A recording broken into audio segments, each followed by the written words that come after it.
One phone call, that's all it took. Most people think a scam takes time, with weeks of suspicious emails and warning signs along the way. But a real federal case out of Arizona tells a very different story. A single call, and by the time it was over, one victim had lost nearly $500,000. This isn't a rumor or a worst-case scenario someone made up to scare you. It's a documented case, prosecuted by federal authorities, and it shows exactly how this kind of fraud works from the very first ring of the phone. This video is for educational purposes only. I am not a licensed financial advisor, insurance agent, attorney, or tax professional. Everything discussed here is general information. Please consult a qualified professional before making any financial, insurance, legal, or tax decisions. By the end of this video, you're going to understand exactly how this type of scam unfolds, step by step, and what makes it so effective even against careful, intelligent people. Because here's the thing, these cases aren't isolated. According to the Federal Trade Commission, older adults reported losing $700 million in a recent year to scams, where someone pretended to represent a government agency or a trusted business. And when researchers looked closer at the highest dollar losses, they found something striking. Reports of older adults losing over $100,000 in a single scam jumped sharply in just a few years. So let's talk about the case that put this pattern on the record.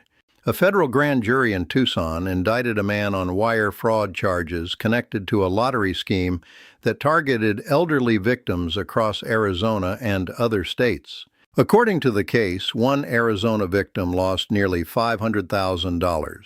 This case has since moved forward. The man pleaded guilty, and earlier this year, a federal judge sentenced him to more than 2 years in prison. The court also ordered restitution to the victims, so this is no longer an open question. It's a resolved federal case, and the mechanics described in the court record line up closely with patterns federal regulators have been warning about for years. That's what makes this worth understanding. Here's how this type of scheme typically works, based on patterns the Federal Trade Commission has documented. It starts with a phone call. The caller says you've won something. A lottery, a sweepstakes, a prize you don't remember entering. And here's the part that catches people off guard. The caller sounds completely normal, friendly, even excited for you. There's no pressure in the first few seconds. That's intentional. The goal is to get you comfortable before anything alarming happens. Then comes the next step. To receive your prize, you're told there's just one small thing standing in the way. Maybe it's a processing fee. Maybe it's taxes that need to be paid up front. Maybe it's insurance to protect the prize during shipping. Whatever the reason, it's framed as routine, just paperwork, just a formality. And because the supposed prize is so much larger than the fee, the math feels like it makes sense. Pay a little now, get a lot more later. This is where the second curiosity gap comes in, because what happens next is the part most people don't expect. Once that first payment goes through, the scam doesn't end, it escalates. There's almost always another fee, and another. Each one comes with a new explanation. International transfer costs, customs fees, a banking error that needs correcting before the prize can be released. And each time the victim feels just a little closer to the payoff finally coming. I'll get to why this escalation works so well in just a moment, because it connects directly to one of the biggest red flags the Federal Trade Commission has identified in these cases. Let's pause here, because this is roughly the 3-minute mark, and there's a fact that changes how you should think about everything we've covered so far.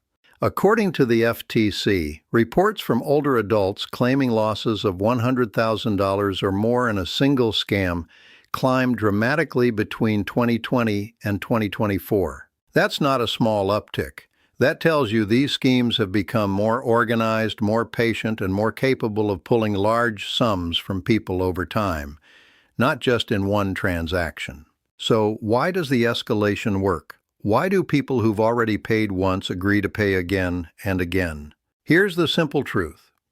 Once someone has sent money the first time, walking away means accepting that money is gone for nothing. So the next request feels like the smaller, more reasonable choice, compared to losing everything already paid. Scammers build their scripts around exactly this.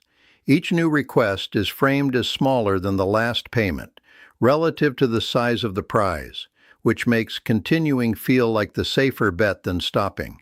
In the Arizona case, the pattern described in court documents reflects exactly this kind of structure. Multiple contacts, multiple payments.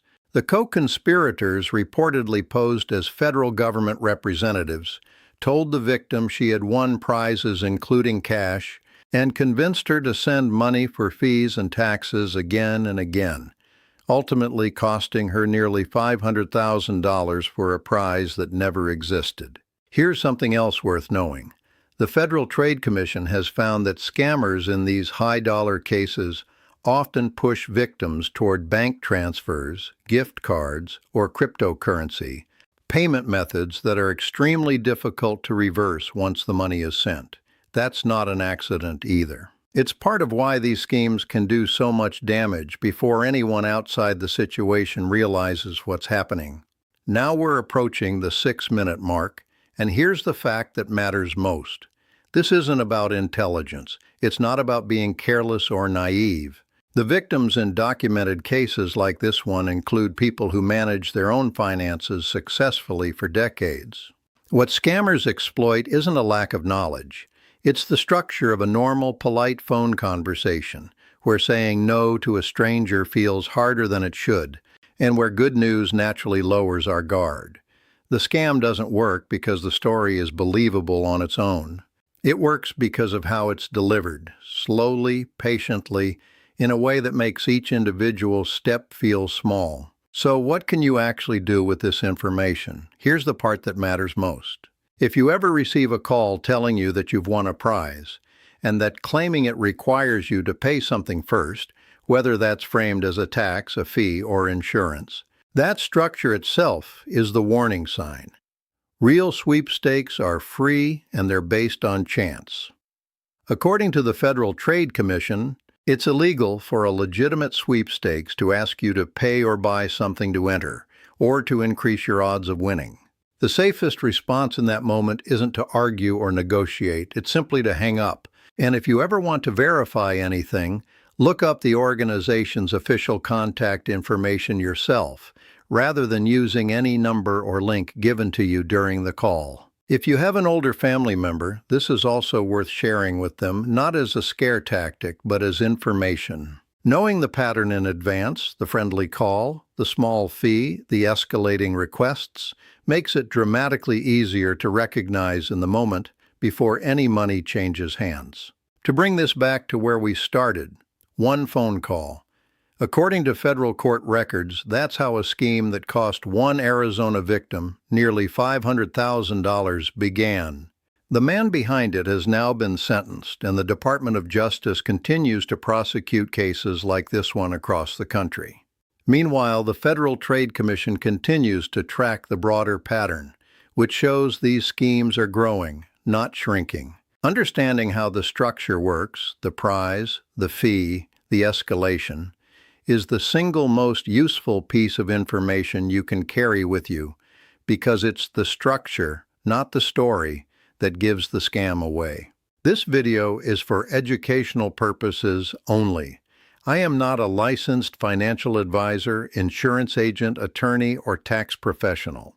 Everything discussed here is general information. Please consult a qualified professional before making any financial, insurance, legal, or tax decisions. If something like this has touched your life or someone you know, the National Elder Fraud Hotline is available, and reporting what happened, no matter how much time has passed, helps authorities build the cases that hold people accountable.